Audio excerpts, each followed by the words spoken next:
Cerita ini mengisahkan seorang pengusaha jenang di Kudus yang mendirikan pabrik besar dengan jalan pintas demi kekayaan dan kejayaan. Ia melakukan pesugihan ke dukun tua dengan syarat yang mengerikan.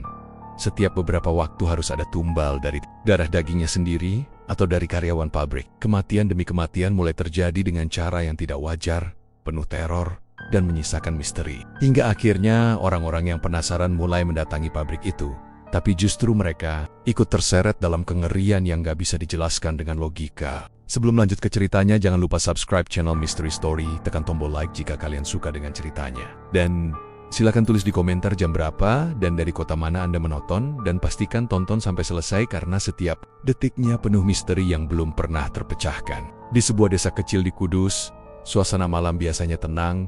Hanya sesekali terdengar suara jangkrik dan anjing menggonggong. Desa itu terkenal dengan industri rumahan jenang, makanan khas Kudus yang legit dan manis. Hampir setiap keluarga punya resep turun-temurun yang mereka jual di pasar atau lewat pesanan kecil-kecilan. Salah satunya adalah keluarga Pak Wiryo.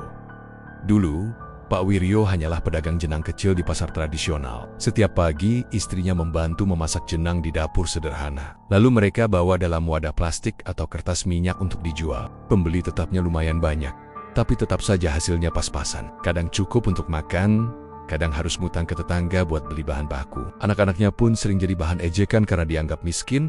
Namun yang bikin orang heran, dalam waktu singkat kehidupan keluarga, Pak Wiryo berubah drastis. Dari yang dulu rumahnya reot, sekarang bisa bangun rumah permanen bertingkat dengan cat mengkilap. Dari yang dulu cuma naik sepeda tua ke pasar, kini dia sudah punya mobil bak terbuka buat angkut barang. Bahkan, kabarnya dia sudah punya pabrik jenang sendiri yang berdiri megah di pinggir desa. Orang-orang jadi penasaran, dari mana datangnya modal sebesar itu? Sebab semua tahu, jualan jenang kesel-kasilan di pasar nggak mungkin bisa bikin kaya mendadak. Bisnis makanan butuh waktu lama untuk berkembang. Apalagi jenang termasuk makanan tradisional yang saingannya banyak. Kalau memang ada investor, siapa yang mau taruh modal segede itu di desa kecil? Gosip pun mulai beredar. Ada yang bilang, Pak Wiryo dapat warisan dari keluarga jauh. Ada yang bilang dia dapat pinjaman dari bank besar karena usahanya dianggap prospek cerah. Tapi semakin lama cerita aneh mulai muncul. Beberapa warga sering lihat Pak Wiryo keluar rumah tengah malam. Dia jalan sendirian, bawa sesuatu di tangannya. Entah buntelan kain putih, entah keranjang kecil berisi bunga. Arah jalannya selalu sama, ke hutan angker di sebelah utara desa. Hutan itu dikenal menyeramkan, pepohonannya rimbun, bahkan siang hari pun suasananya terasa gelap. Orang desa jarang berani masuk, kecuali untuk cari kayu bakar di pinggirnya. Konon, di dalam hutan itu ada pohon besar tua yang jadi tempat bersemayam makhluk halus. Cerita turun-temurun menyebutkan kalau di sana dulu sering dipakai orang-orang zaman dulu untuk ritual. Sejak kabar itu beredar, warga mulai menghubung-hubungkan keberhasilan Pak Wiryo dengan hal-hal gaib. Ada yang bilang dia melakukan pesugihan, menyerahkan sesuatu di hutan itu demi kekayaan. Tapi gosip tetaplah gosip. Tak ada yang berani menuduh langsung, apalagi setelah pabrik jenang milik Pak Wiryo resmi berdiri. Justru banyak warga yang bekerja di situ. Upahnya lumayan, dan setidaknya bisa mengurangi pengangguran di desa. Namun tetap saja, perubahan hidup yang terlalu cepat itu bikin bulu kuduk merinding. Beberapa orang masih sering mengingat kejadian malam ketika ada warga yang tak sengaja melihat sendiri Pak Wiryo.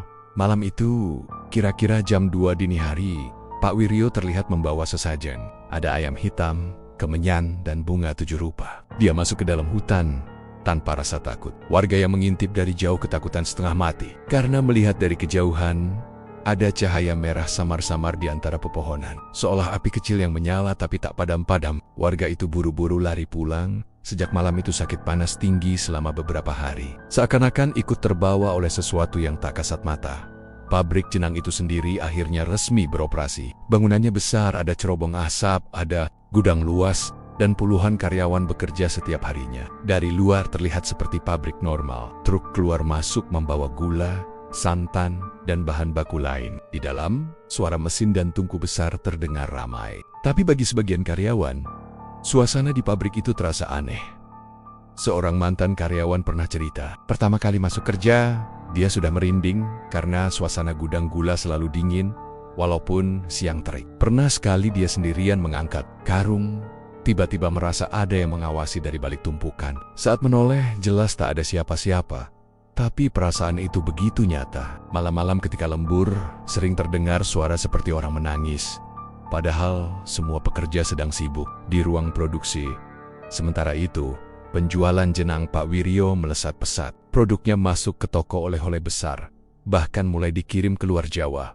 Uangnya mengalir deras. Anak-anaknya bisa sekolah di kota, istrinya punya perhiasan banyak, dan keluarganya terlihat semakin makmur. Tapi entah kenapa, di balik kemewahan, itu selalu ada kesedihan yang mengintai. Beberapa bulan setelah pabrik berdiri, anak bungsu Pak Wiryo, yang baru berusia 10 tahun, ditemukan meninggal mendadak di rumah.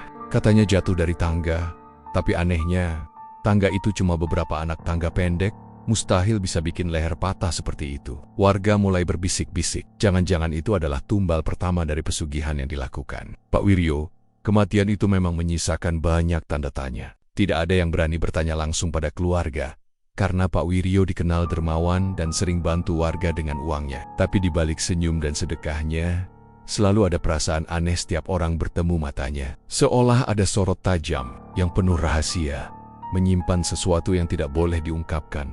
Sejak kematian anak itu, suasana di rumah Pak Wiryo terasa semakin sepi. Istrinya sering terlihat murung, bahkan pernah ketahuan menangis di teras rumah malam-malam. Tapi tak lama kemudian, pabrik makin ramai, pesanan makin banyak, dan bisnis terus berkembang. Warga pun semakin yakin ada sesuatu yang tak wajar di balik semua itu.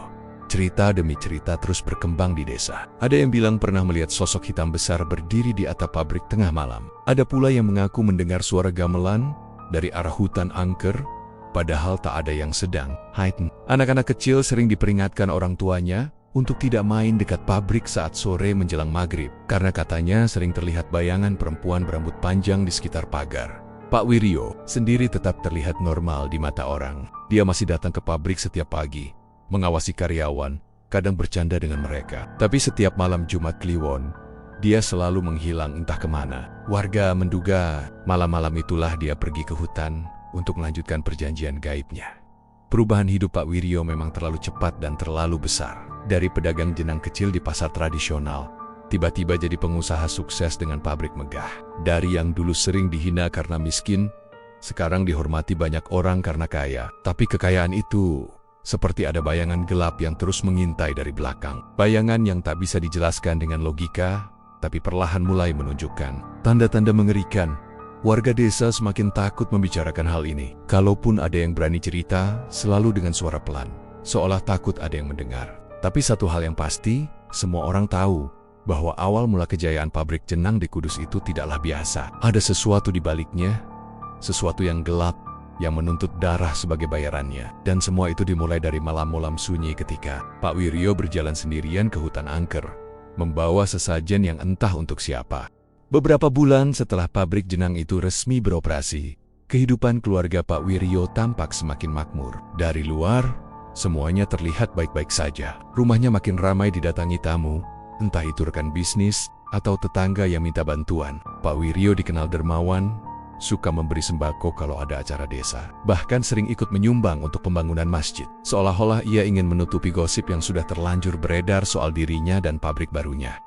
Tapi warga tidak mudah melupakan peristiwa aneh yang terjadi di rumah Pak Wiryo. Anak bungsunya Bayu meninggal dengan cara yang tidak masuk akal. Bayu masih berusia 10 tahun, anak yang ceria, lincah, dan selalu main ke sawah bareng teman-temannya. Malam itu, kabarnya Bayu jatuh dari tangga rumah dan langsung meninggal di tempat. Waktu jasadnya ditemukan, lehernya patah dengan posisi tubuh terpelintir aneh, seperti boneka yang dipaksa dipatahkan. Padahal, tangga di rumah Pak Wiryo cuma terdiri dari 6 anak tangga kayu yang tidak terlalu tinggi. Jatuh dari situ biasanya cuma bikin luka lebam, atau paling parah keseleo, bukan sampai meninggal dengan kondisi mengenaskan. Warga yang melayat jadi geling-geling kepala. Ada yang berbisik pelan di antara tangisan. Kayaknya bukan jatuh biasa. Tapi suara-suara itu segera ditepis keluarga, dengan alasan tidak sopan membicarakan hal buruk di tengah suasana duka. Ibu Bayu tampak hancur. Ia menangis histeris sepanjang malam, bahkan hampir pingsan waktu jasad anaknya dimandikan. Beberapa kerabatnya sempat menenangkan, tapi tangisnya tidak berhenti. Warga sempat kasihan melihat keadaan itu. Sementara itu, Pak Wiryo hanya duduk diam di ruang tamu. Wajahnya pucat, tapi anehnya tanpa air mata. Dia hanya menunduk, sesekali menghela napas panjang, lalu bangkit untuk mengurus prosesi pemakaman. Ada yang bilang, waktu jasad Bayu diturunkan ke liang lahat, tanah di sekitar kuburan tiba-tiba retak kecil. Bukan longsor, tapi retak tipis seperti ada sesuatu dari bawah yang meronta ingin keluar. Orang-orang yang menggali makam pun sempat kaget, tapi mereka pura-pura tidak melihat apa-apa. Setelah jenazah ditutup tanah, suara tangisan Ibu Bayu makin keras, seolah hatinya tahu bahwa kematian anaknya bukan kecelakaan biasa.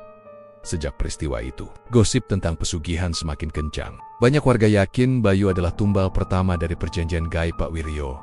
Namun tidak ada yang berani menuduh langsung. Apalagi setelah beberapa hari, pabrik jenang itu malah semakin ramai orderan. Truk-truk besar silih berganti datang, mengangkut produk keluar kota. Beberapa toko aleh-aleh bahkan kehabisan stok. Padahal biasanya penjualan jenang cenderung stabil, tidak pernah melonjak drastis seperti itu. Karyawan pabrik juga mulai merasakan hal-hal ganjil. Ada satu pekerja, namanya Suyatno, yang cerita ke teman dekatnya. Malam setelah kematian Bayu, dia lembur di pabrik sampai larut. Waktu sedang mengaduk jenang di tungku besar, tiba-tiba dia mendengar suara anak kecil memanggil namanya dari arah pintu. Mas Yatno. Suaranya lirih, tapi jelas terdengar di telinga. Suyatno menoleh, tapi tidak ada siapa-siapa. Semua karyawan lain masih sibuk di ruang produksi. Ia mencoba cuek. Tapi beberapa menit kemudian, suara itu terdengar lagi. Kali ini lebih dekat, seperti tepat di belakang telinganya Mas Yatno. Suyatno langsung merinding, jantungnya berdetak kencang, dan dia buru-buru menutup tungku lalu keluar dari ruang produksi. Sejak kejadian itu, ia memilih tidak mau lembur lagi sendirian. Sementara itu, di rumah Pak Wiryo, keadaan makin aneh. Istrinya sering terlihat melamun di teras. Matanya kosong seolah melihat sesuatu yang orang lain tidak bisa lihat. Pernah malam, tetangga mendengar suara tangisan dari arah rumahnya. Padahal lampu sudah padam semua. Ketika esok paginya ditanya, istrinya hanya menggeleng, berkata mungkin orang salah dengar. Tapi wajahnya pucat, seperti orang yang tidak tidur semalaman. Beberapa minggu kemudian, giliran adik laki-laki Pak Wiryo yang menjadi korban. Namanya Pak Darmin. Ia bekerja sebagai pengawas di pabrik, mengurus jalannya produksi. Suatu siang, saat semua karyawan sibuk bekerja, terdengar teriakan keras dari arah mesin penggiling. Orang-orang berlarian menghampiri, dan mereka menemukan tubuh Pak Darmin tergeletak di lantai.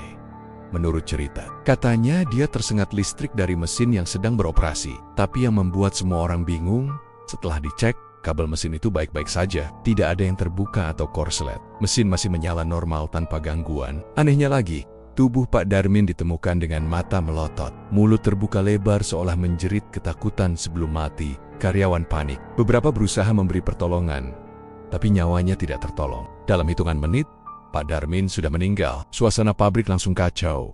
Sebagian karyawan menangis, sebagian lagi ketakutan. Beberapa orang bahkan yakin kematian ini bukan kecelakaan kerja biasa. Kabar itu cepat menyebar ke desa. Orang-orang makin yakin kalau pesugihan Pak Wiryo benar-benar nyata. Setelah anaknya meninggal, kini adiknya sendiri jadi korban. Berarti tumbalnya keluarga sendiri, bisik warga di warung kopi. Tapi meski gosip semakin liar, tak ada satupun yang berani bicara di depan Pak Wiryo. Semua diam, karena takut. Yang lebih menyeramkan, sejak kematian adiknya, beberapa karyawan mulai mengalami mimpi buruk. Ada yang bermimpi didatangi sosok hitam besar yang menindih tubuh mereka sampai tidak bisa bergerak. Ada juga yang bermimpi melihat anak kecil menangis di sudut kamar. Lalu tiba-tiba wajahnya berubah jadi rusak penuh darah. Mimpi-mimpi itu datang bergantian, dan hampir selalu dialami oleh karyawan yang bekerja di pabrik bagian malam. Beberapa karyawan memilih resign karena tidak kuat lagi. Tapi yang bertahan juga tidak punya pilihan, karena butuh uang untuk menghidupi keluarga. Mereka bekerja dengan perasaan was-was, selalu takut kalau suatu hari nanti giliran mereka yang jadi korban. Sementara itu, bisnis Pak Wiryo bukannya meredup, justru semakin berkembang. Produk jenangnya masuk ke berbagai kota besar, bahkan mulai dipasarkan lewat toko modern. Kekayaannya makin terlihat. Ia bisa membeli mobil baru, memperluas rumah, bahkan kabarnya membeli tanah sawah dalam jumlah besar. Tapi di balik semua itu, warga semakin yakin bahwa setiap rupiah yang masuk ke kantongnya dibayar dengan darah. Malam-malam di desa pun terasa semakin mencekam. Anak-anak tidak lagi berani main dekat pabrik, terutama menjelang maghrib. Orang-orang yang lewat di depan pabrik sering mengaku mendengar suara-suara aneh. Ada yang mendengar gamelan Jawa halus seperti suara dari kejauhan. Ada juga yang mencium bau kemenyan terbakar. Kadang terdengar juga suara tangisan lirih perempuan dari arah dalam. Padahal pabrik sudah kosong. Cerita-cerita itu terus beredar, membuat warga semakin yakin bahwa pabrik jenang itu bukanlah pabrik biasa. Kematian anak bungsu dan adik Pak Wiryo dianggap bukti nyata bahwa ada pesugihan di balik kesuksesan mendadaknya. Tapi meski banyak yang takut, tidak ada yang bisa berbuat apa-apa. Uang dan kekuasaan Pak Wiryo sudah terlalu besar, sementara kengerian yang melingkupi pabrik itu semakin nyata. Dan sejak saat itu, orang-orang mulai menyebut bahwa tumbal pertama dari pesugihan pabrik jenang di Kudus bukanlah orang asing, melainkan darah dagingnya sendiri. Keluarga yang seharusnya dilindungi justru menjadi korban perjanjian gelap demi mempertahankan kekayaan. Sejak kematian adik Pak Wiryo di dalam pabrik, suasana tempat itu makin aneh. Dari luar terlihat seperti pabrik jenang biasa, dengan asap mengepul dari cerobong dan aroma manis gula serta santan yang direbus. Tapi bagi karyawan yang bekerja di dalamnya, hawa mencekam terasa jelas, terutama saat malam menjelang. Ada semacam bisikan yang seolah mengikuti mereka, entah dari balik dinding, entah dari kegelapan gudang. Awalnya, kejadian itu dianggap halusinasi. Karyawan bernama Slamet pernah cerita, suatu malam ia sedang mengangkat karung gula sendirian. Teman-temannya semua sibuk di ruang produksi. Waktu ia berhenti sebentar untuk mengusap keringat, tiba-tiba terdengar suara lirih dari arah tumpukan karung. "Tolong," katanya, suara samar seperti suara orang tenggelam. Slamet kaget, buru-buru menoleh. Tapi jelas tidak ada siapa-siapa. Di sana, ia mencoba meyakinkan dirinya bahwa itu cuma suara angin. Tapi semakin lama, suara itu terdengar lagi. Kali ini lebih jelas. "Sakit, tolong aku." Suaranya pelan, seperti dari mulut seseorang yang sekarat. Slamet langsung menjatuhkan karungnya, lari terberit-berit keluar gudang tanpa peduli ejekan teman-temannya. Malam itu ia tidak berani kembali masuk sampai shift selesai. Cerita serupa juga dialami karyawan lain. Rini, seorang buruh perempuan yang biasa bagian membungkus jenang, pernah sendirian di ruang penyimpanan. Tiba-tiba dia dengar suara anak kecil ketawa cekikikan di pojok ruangan. Hihi, suaranya jelas sekali. Padahal dia tahu semua anak kecil sudah dilarang main ke pabrik. Rini menoleh dengan tubuh gemetar. Tapi hanya ada bayangan panjang yang melintas secepat kilat di dinding. Sejak itu, dia menolak kerja malam lagi. Yang paling bikin merinding adalah kejadian yang dialami. Seorang karyawan senior bernama Joko, dia dikenal orang yang pemberani, tidak mudah takut. Tapi malam itu, saat semua karyawan sudah pulang, ia nekat lembur sendirian karena ada pesanan mendesak. Pukul 11 malam, saat sedang mengaduk jenang panas di tungku besar, dia merasa ada seseorang berdiri di belakangnya. Awalnya ia kira itu Pak Wiryo yang sedang memeriksa produksi. Tapi begitu menoleh, tidak ada siapa-siapa. Joko menghela napas lega. Tapi detik berikutnya, terdengar suara lirih tepat di telinganya. "Aku panas." Suaranya seperti anak kecil. Joko terperanjat, hampir menjatuhkan pengaduk panjang yang dipegangnya. Dia buru-buru mematikan tungku, lari keluar pabrik tanpa menoleh lagi. Keesokan paginya, jasad Joko ditemukan tergeletak di dekat pintu pabrik. Mulutnya berbusa, matanya melotot ke atas. Orang bilang, wajahnya seperti orang ketakutan melihat sesuatu yang tidak bisa dijelaskan. Kematian Joko langsung membuat geger. Karyawan jadi ketakutan. Sebagian memilih berhenti kerja. Tapi anehnya, Pak Wiryo sama sekali tidak kelihatan terguncang. Waktu mayat Joko dibawa pulang, dia hanya mengucapkan bela sungkawa seadanya, lalu kembali sibuk mengurus pabrik. Siang, kematian itu hal biasa. Gosip di desa semakin ramai. Banyak yang yakin arwah-arwah tumbal pesugihan sudah mulai gentayangan di pabrik itu. Anak kecil yang meninggal, adik Pak Wiryo, kini seakan menuntut keadilan. Suara-suara bisikan, tangisan, dan tawa kecil hanyalah pertanda bahwa dunia gaib sudah bercampur dengan dunia nyata di pabrik itu. Beberapa mahasiswa dari kota yang mendengar cerita ini sempat datang untuk membuktikan. Mereka nekat nongkrong di depan pabrik malam-malam, bawa kamera dan perekam suara. Awalnya mereka cuma ketawa-ketawa, saling bercanda. Tapi begitu jam menunjukkan pukul 12 malam, suasana berubah drastis. Rekaman mereka menangkap suara aneh, seperti rintihan panjang. Padahal telinga mereka tidak mendengar apa-apa saat itu.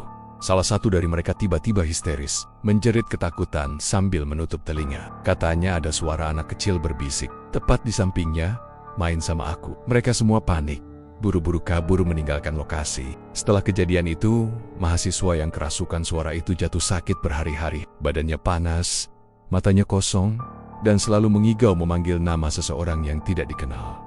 Warga sekitar semakin takut melewati pabrik, terutama kalau malam. Jumat Kliwon, konon dari dalam pabrik terdengar suara-suara aneh. Kadang seperti orang banyak yang sedang bekerja, padahal jelas tidak ada karyawan di sana. Kadang terdengar suara gong gamelan dibunyikan pelan, bergema samar di tengah gelap. Ada juga yang mencium bau amis darah bercampur dengan aroma manis. Jenang gosong Pak Wiryo sendiri tetap terlihat tenang. Dia bahkan semakin kaya raya. Mobilnya bertambah, tanahnya makin luas, dan pabriknya selalu ramai orderan. Tapi di balik semua itu, wajahnya sering terlihat lelah.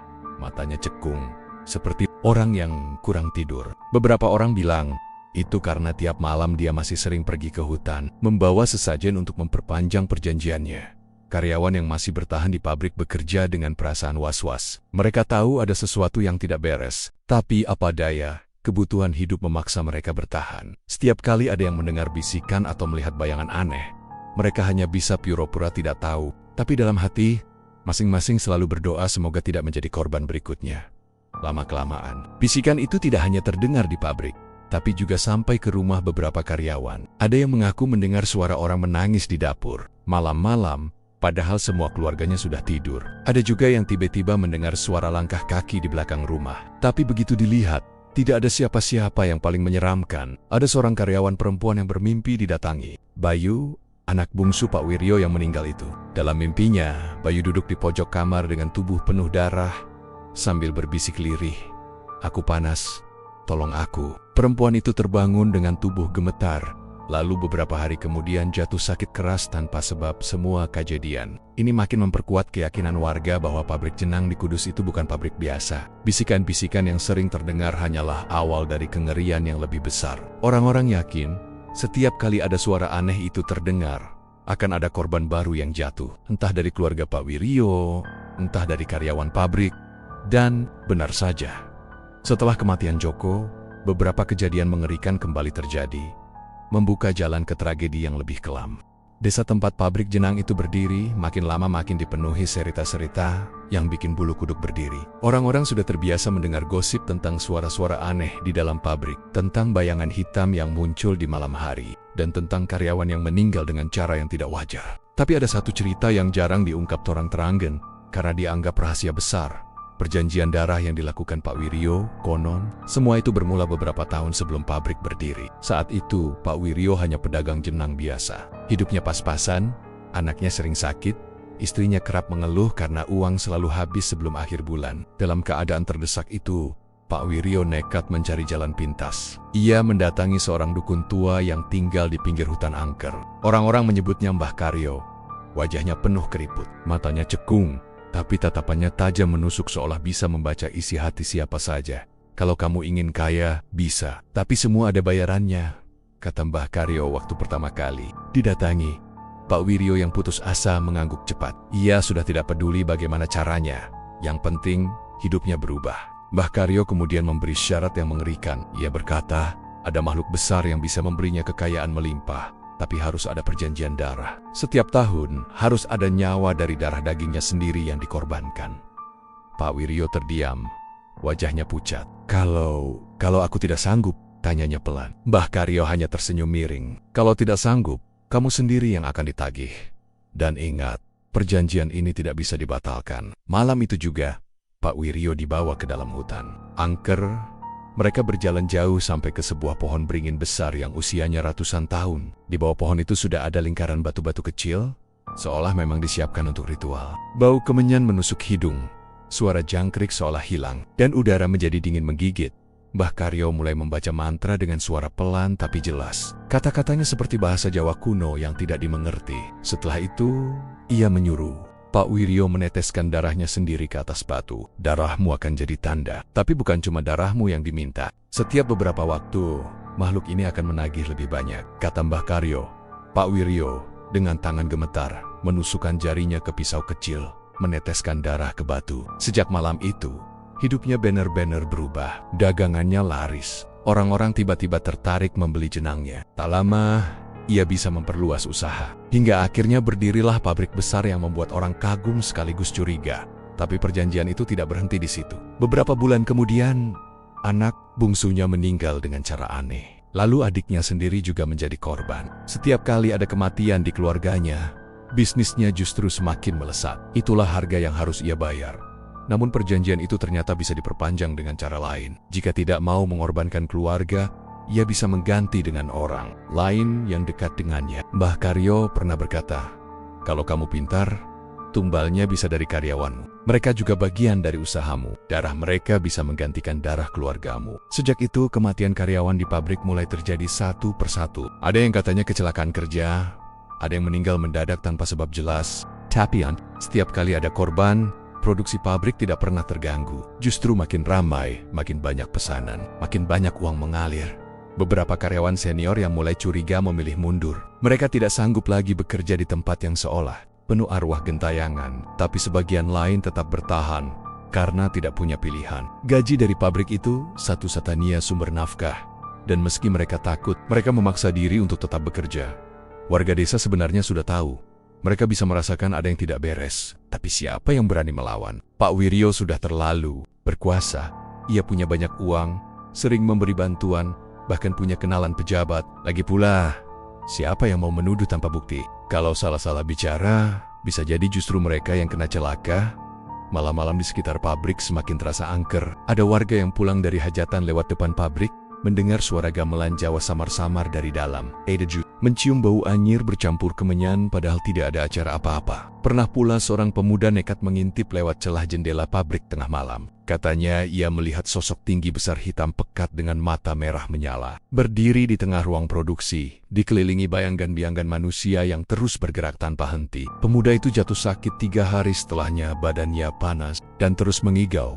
Pak Wiryo sendiri, di balik wajah tenangnya, sering terlihat semakin kurus. Orang-orang bilang, beban perjanjian itu mulai terasa. Tapi setiap kali ia hampir goyah, ia selalu kembali ke Mbah Karyo untuk memperbarui ikatan. Darah, sesajen, dan tumbal baru jadi syarat yang tak bisa ia hindari. Suatu malam Jumat Kliwon, seorang karyawan yang baru bekerja tiba-tiba menghilang. Namanya Warto. Ia terakhir terlihat sedang membersihkan mesin produksi. Esok paginya, tubuhnya ditemukan di sumur tua belakang pabrik. Terapung dengan wajah pucat dan mata terbuka lebar. Tidak ada yang tahu bagaimana ia bisa jatuh ke sana.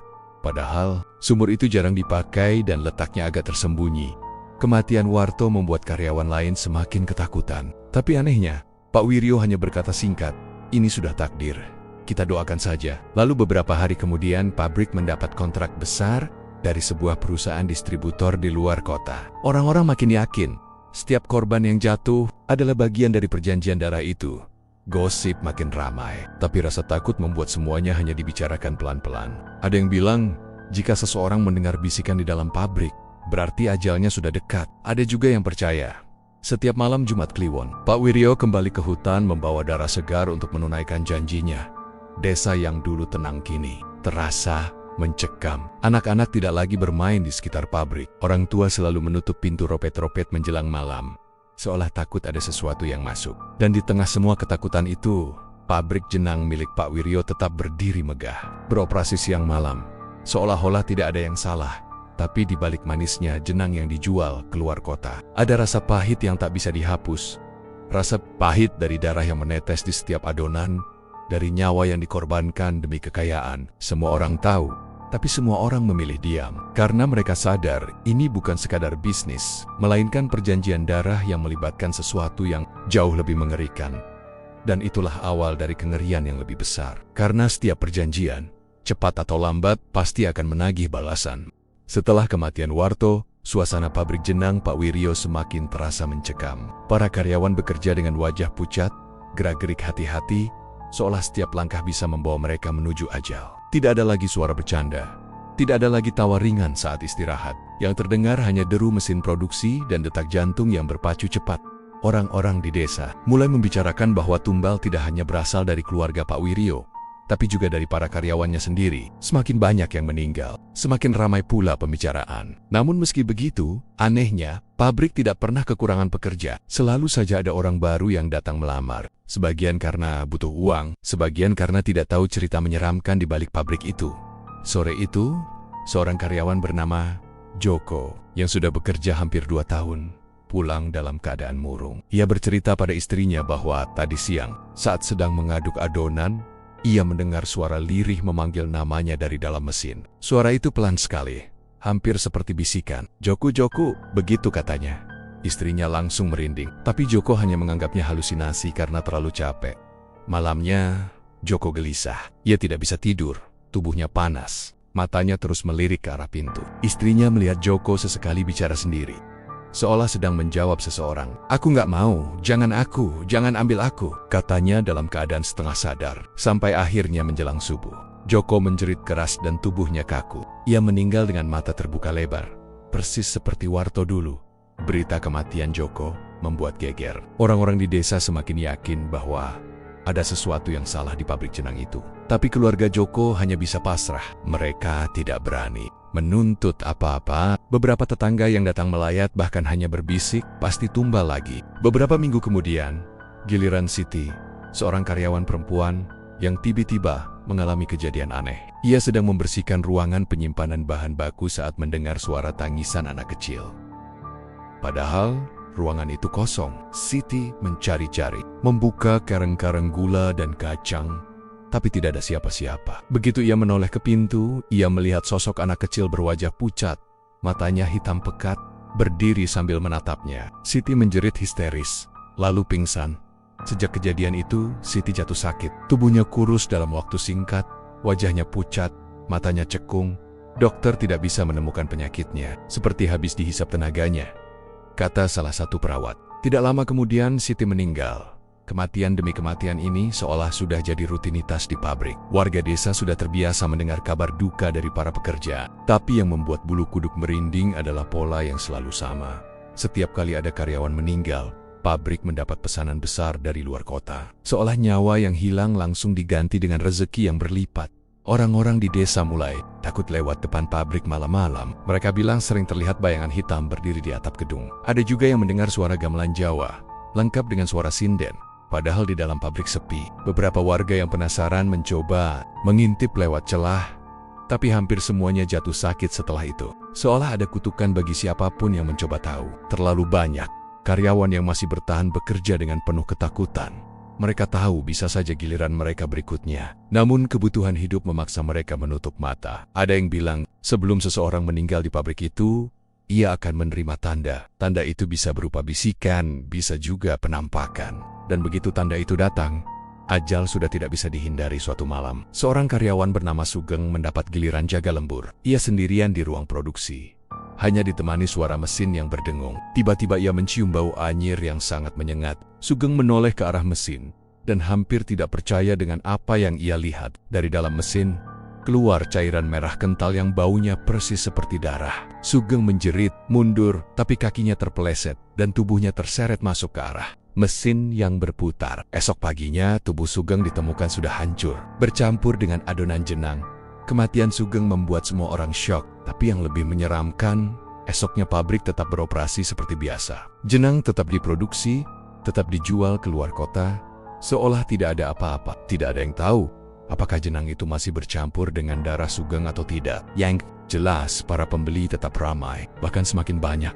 Karyawan yang tersisa semakin ketakutan, tapi mereka tidak berani keluar. Mereka merasa sudah terjebak. Kalau keluar, bisa saja malah kita yang ditagih. Begitu kata salah satu dari mereka. Gosip di kalangan pekerja menyebutkan bahwa Roro, para karyawan yang mati, masih berkeliaran di pabrik. Ada Yangbel sering melihat bayangan Warto duduk di sudut ruangan, atau mendengar suara Siti menangis di gudang. Sementara itu, keluarga Pak Wiryo juga tidak luput dari malapetaka. Anak sulungnya meninggal mendadak, tanpa sakit, tanpa sebab jelas. Istrinya pun jatuh sakit parah, tubuhnya kurus kering. Orang-orang makin yakin bahwa semua itu adalah bagian dari perjanjian darah. Setiap kali ada korban dari keluarganya, usaha pabrik semakin melejit. Pak Wiryo sendiri sering terlihat semakin muram, matanya cekung, wajahnya semakin pucat. Tapi tetap memaksa pabrik berjalan. Ini sudah jalan yang aku pilih, tidak ada yang bisa menghentikan, katanya dingin kepada salah satu kerabatnya.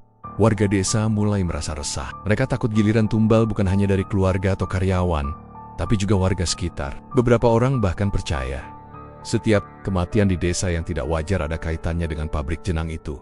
Tapi siapa yang berani mengusik? Semua tahu, perjanjian darah itu tidak bisa dibatalkan begitu saja. Seiring waktu, pabrik jenang Pak Wiryo bukan hanya dikenal di Kudus, tapi juga sampai ke kota-kota besar. Rasanya manis, legit, selalu membuat orang ketagihan. Tapi bagi warga desa, setiap gigitan jenang itu terasa pahit, karena mereka tahu di baliknya ada darah dan nyawa yang jadi tumbal. Dan kematian demi kematian itu belum berhenti. Justru lama, semakin banyak yang jadi korban. Hingga pada suatu malam, desa itu benar-benar diliputi kengerian yang belum pernah terjadi sebelumnya. Karena bisikan tentang tumbal terakhir sudah mulai terdengar. Dan kali ini, katanya, bukan hanya karyawan atau keluarga, tapi orang-orang di luar yang nekat terlalu dekat dengan pabrik itu. Walau cerita tentang pabrik jenang milik Pak Wiryo di Kudus sudah jelas-jelus, bikin bulu kuduk berdiri. Anehnya makin lama malah makin banyak orang yang penasaran. Rasa takut justru berubah jadi semacam tantangan. Kayak orang-orang yang senang uji nyali. Mereka merasa ingin membuktikan sendiri, apakah semua gosip itu benar, atau cuma dilebih-lebihkan. Padahal warga desa sudah sering mengingatkan, jangan main-main dekat pabrik itu. Tapi tetap saja, selalu ada orang baru yang nekat datang. Suatu malam, sekelompok mahasiswa dari Semarang sengaja datang ke Kudus. Mereka bawa kamera, tripod, dan peralatan lengkap buat bikin konten horor. Katanya untuk tugas kuliah sambil sekalian coba bikin channel YouTube. Mereka parkir di pinggir jalan dekat desa, terus jalan kaki menuju pabrik. Waktu itu sudah lewat jam 12 malam.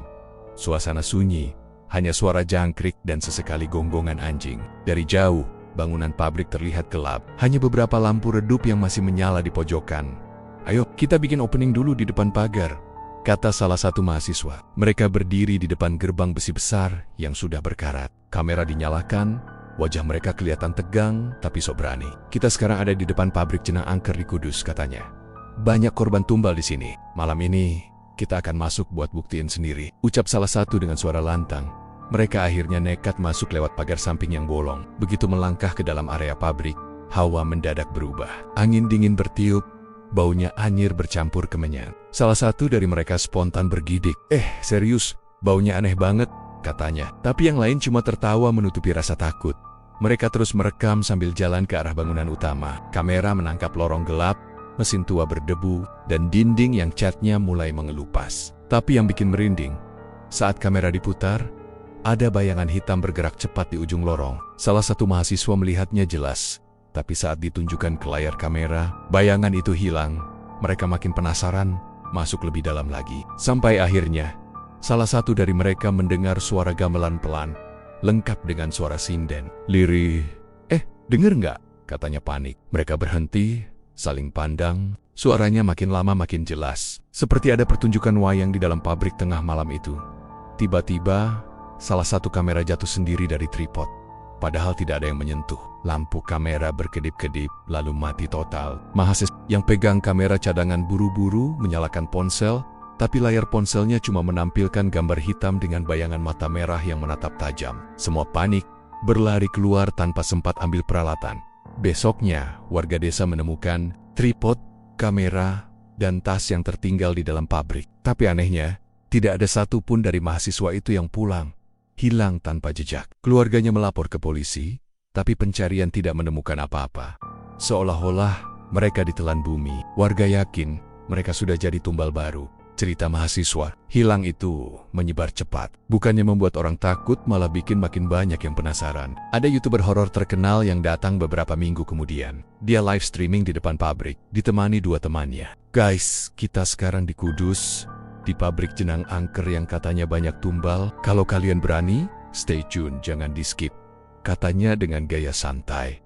Awalnya, semua berjalan biasa. Mereka masuk ke halaman pabrik, nyalain lampu sorot, terus jalan keliling sambil komentar. Ribuan penonton menyaksikan live mereka. Tapi di menit ke-30, penonton mulai panik. Komentar rame karena di belakang YouTuber itu terlihat jelas sosok bayangan tinggi besar dengan mata merah menyala, berdiri diam menatap kamera. Anehnya, para YouTuber itu sama sekali tidak sadar.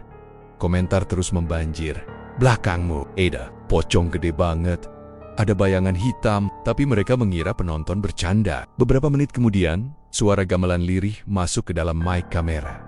Terdengar jelas oleh ribuan orang yang menonton. Live streaming itu mendadak error. Layar hitam, lalu mati. Besoknya, warga desa menemukan mobil mereka terparkir di pinggir jalan. Pintu terbuka, tapi orangnya tidak ada, hilang begitu saja. Sama seperti mahasiswa sebelumnya. Live streaming mereka masih bisa ditonton, tapi berakhir dengan layar hitam dan suara gamelan samar. Banyak yang bilang, siapapun yang menonton video itu terlalu lama bisa ikut kena gangguan. Ada penonton yang mengaku sakit keras setelah menonton sampai habis. Bahkan ada yang meninggal beberapa hari kemudian Cerita ini bikin orang-orang semakin yakin pabrik jenang itu bukan cuma angker, tapi benar-benar punya kutukan. Orang yang nekat mendekat atau bahkan sekadar terlibat bisa ikut terseret ke dalam lingkaran pesugihan itu. Bukan hanya mahasiswa atau YouTuber, warga dari luar kota pun sering datang karena penasaran. Ada sekelompok orang dari Jakarta yang sengaja road trip ke Kudus.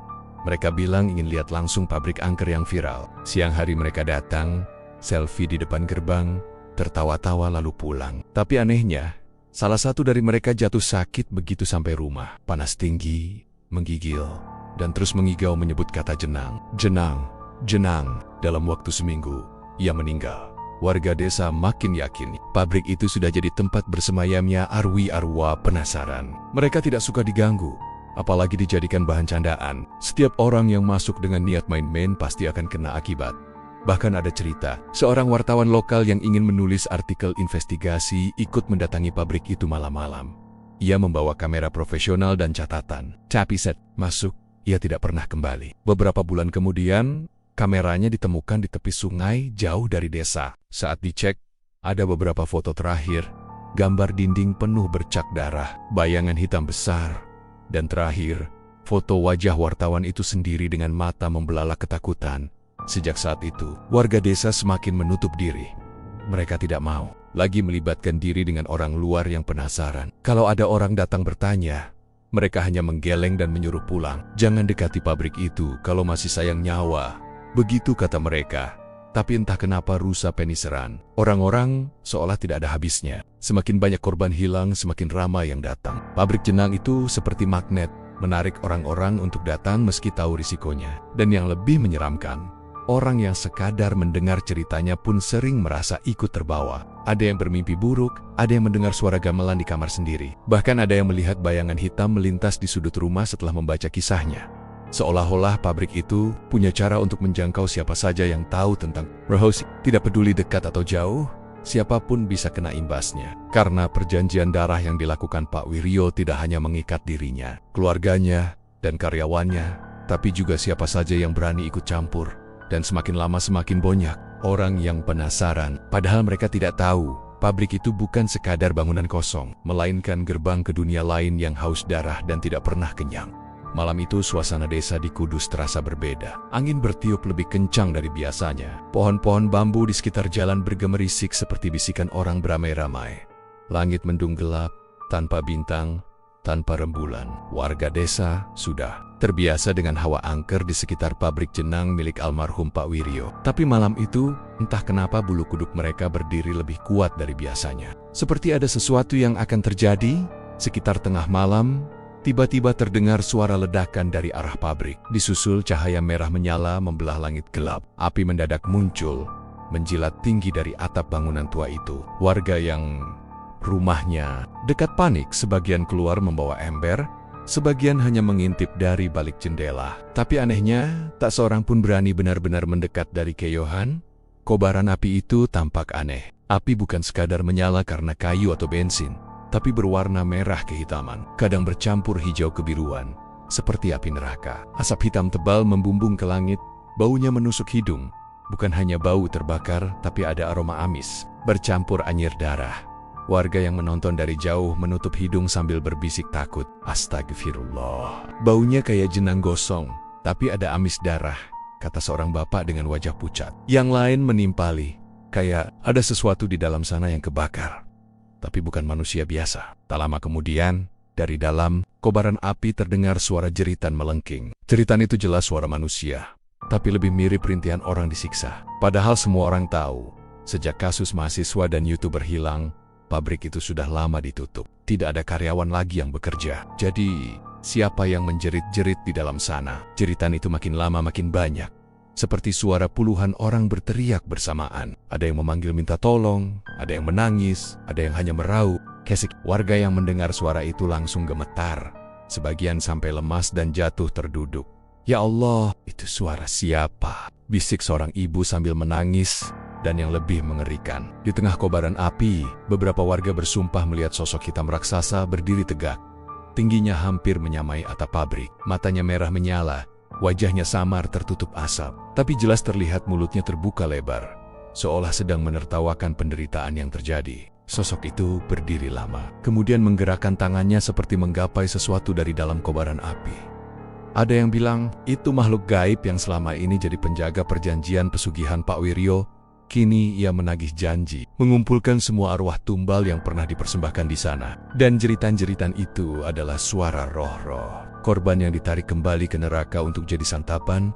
Warga yang menonton makin panik. Ada yang lari pulang sambil menutup telinga, ada yang langsung jatuh sakit di tempat. Beberapa pemuda yang tadinya sok berani sampai monti-manta melihat sosok raksasa itu jelas menatap mereka dengan mata menyala. Untungnya, tidak ada yang berani terlalu dekat.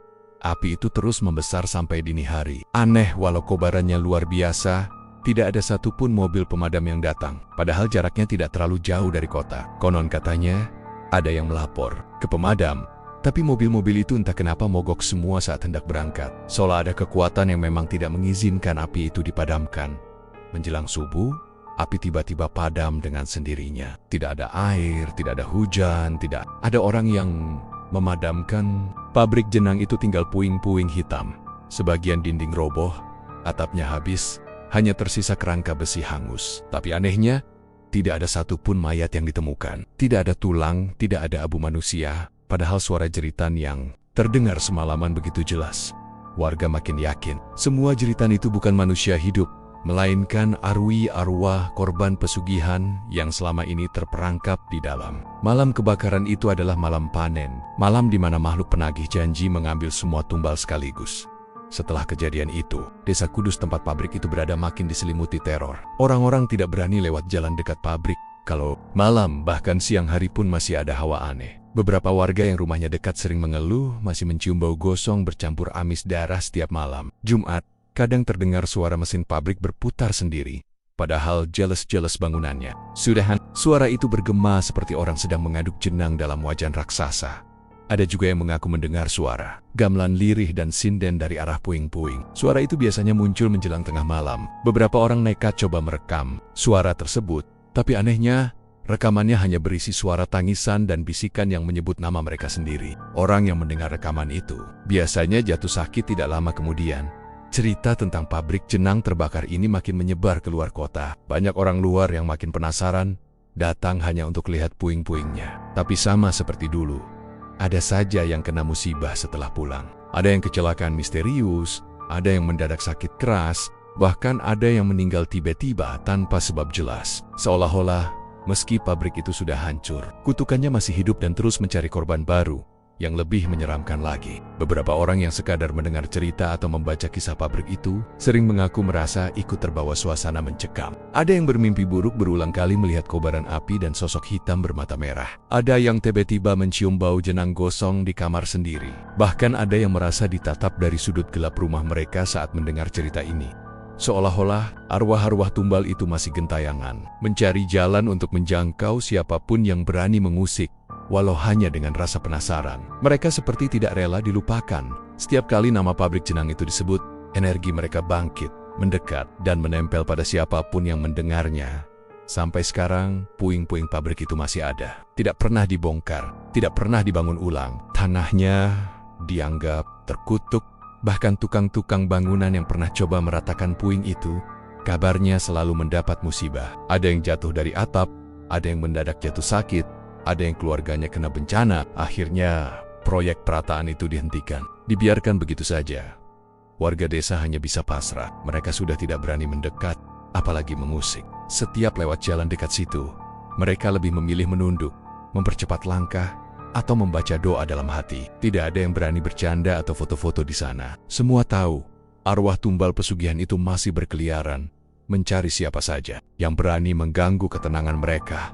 Dan yang paling menakutkan, cerita ini selalu punya cara sendiri untuk hidup. Setiap orang yang mendengar kisah pabrik jenang terbakar di Kudus, entah kenapa merasa seperti ikut masuk ke dalam ceritanya. Merasakan hawa panas api yang menjilat, mencium bau gosong bercampur amis darah, mendengar suara jeritan dari kejauhan. Padahal mereka hanya mendengar kisah, bukan melihat langsung. Seolah-olah roh-roh itu tidak terikat tempat lagi, melainkan sudah menyebar lewat cerita, lewat bisikan, lewat ingatan. Mereka tidak hanya menghantui pabrik yang sudah jadi puing, tapi juga siapa saja yang berani membuka kisah ini, entah dimanapun mereka berada. Dan mungkin saat kamu membaca kisah ini sekarang. Mereka juga sedang memperhatikanmu dari balik kegelapan. Itulah kisah horor tentang pesugihan pabrik jenang di Kudus. Dari luar kelihatan manis, tapi ternyata di dalamnya ada perjanjian kelam yang menelan banyak nyawa. Cerita ini jadi pengingat buat kita semua kalau kekayaan yang didapat dengan cara cepat dan tidak wajar, pasti ada harga yang harus dibayar. Terima kasih sudah menonton channel Mystery Story. Terus dukung channel ini dengan cara komen, like, share, dan subscribe.